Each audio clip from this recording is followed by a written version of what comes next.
Hey guys, what's going on? It's Jack of Arts here with episode 2 of You Should Have Seen It.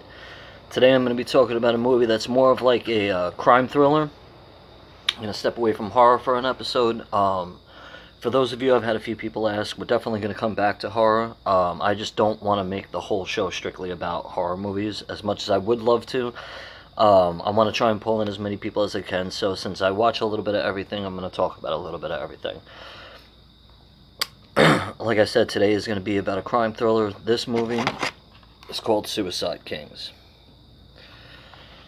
I would say the biggest star in it is Christopher Walken. He plays a mob boss, and the plot of the movie, without giving too much away, because it is one of those movies that if I tell you too much, it's going to spoil a lot of stuff. So Christopher Walken plays a mob boss, and what happens is there's a group of guys, and one of their sister has been kidnapped. So they decide, being just the preppy rich boys that they are, that really don't have any pull, they come up with the crazy idea of kidnapping the local mob boss. And they originally start out meeting him in a bar, and they kind of, oh, hey, it's an honor to meet you, that kind of thing. And one thing leads to the next, and they end up getting him in the car and drugging him, and he wakes up duct taped to a chair. And it literally just takes off from there. You start finding out that out of the group of friends, not everybody is exactly who they say they are, but it's not so cut and dry as like, okay, he's pretending he's a good guy, but he's really a bad guy. It's not like that. There's a lot of underlying details in the movie. It's definitely something you have to pay attention to, because at the end of the movie, when the big reveal is done and it's like, okay, this is what you've been waiting for, you're going to look back at some of the things that happened in the movie and go, how the hell did I not see that coming? To throw a couple more people out there who are in it, Jay Moore, he's a comedian. Sorry about that. He's a comedian, pretty funny dude. If you've ever seen any of his stand-ups and stuff like that, he's pretty funny, and he has some funny parts in this movie. But surprisingly, it's a pretty serious role for him. Dennis Leary's in it also. For the Big Bang Theory fans out there, Jared Padalecki is in it. He plays Ira, who is definitely the comic relief of the movie. He's the kid whose house they actually bring Christopher Walken to after they kidnap him. And of course they don't tell him, because he's the kind of guy who, like most of us, would have been like, no, you're not doing this in my house. To get back to the whole premise, the whole agenda behind kidnapping him, because at first you're kind of like, alright, well, so they kidnap him, they obviously want to use his pull for something, but what are they getting at here? You know what I mean? And they finally present him with a box that has a severed pinky in it. And when he looks down at his hand, he's missing his pinky. And so this is the point of the movie where they explain to him, listen, you're going to use your connections to help get us so-and-so's sister back, or the alternative is you can be returned to your home in the exact same condition that she's returned to us. So basically, she loses a pinky, you lose a pinky. If she is hurt, you will be hurt.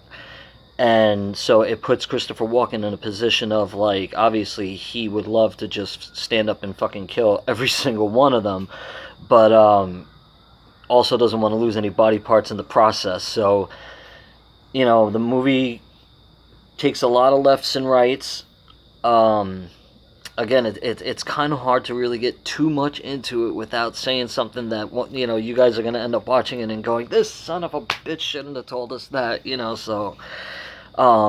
but it's definitely for adults, rated R, you know what I'm saying? I wouldn't, for you guys out there who have kids, I wouldn't watch it with your kids. Between the language alone, it's very Tarantino style with its language, so there's F-bombs all over the freaking place.